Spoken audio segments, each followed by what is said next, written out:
Хонда Мафия! Повтори в десния коридор.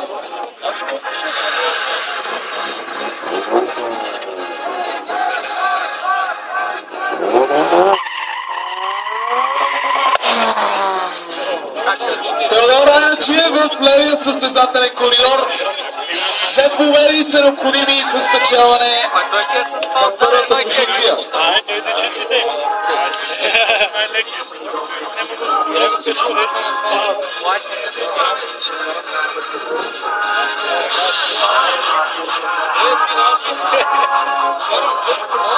Дали ще падне на пълно? Дали ще падне на пълно? Не. Да падне. Да ти покара.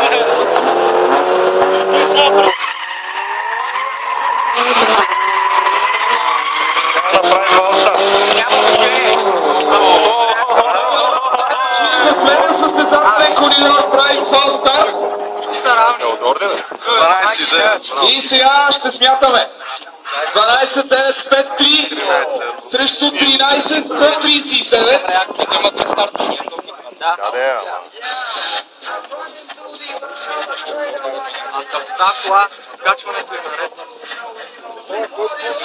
Чакай ще пробено.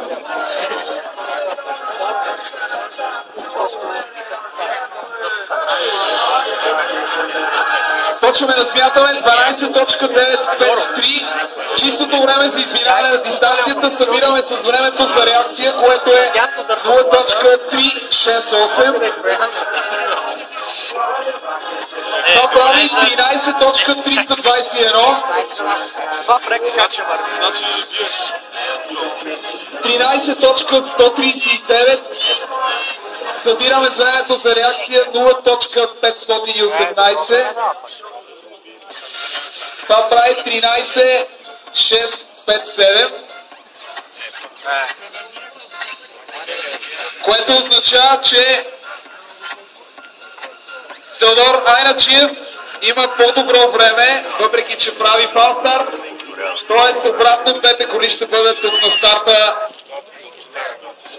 И все още е 0-0.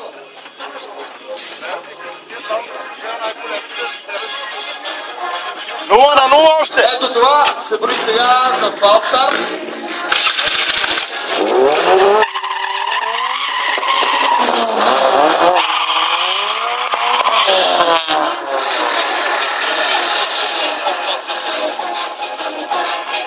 Интересно на Доди Хондата тук учи. Не там бе Доди, бе. Не там бе. Разгледа няма гума. Това няма да се сече техниката. Не го засече, ама страшно е там. 0-0 на финала на клас стрит предупредяване. Това ще бъде стесив.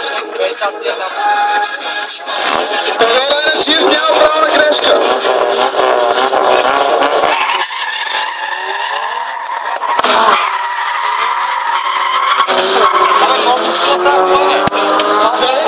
Много високо, защото сега Георги Бранков в левия коридор прави фал старт. Започваме да смятаме. 12-9-6-4 срещу 13-214.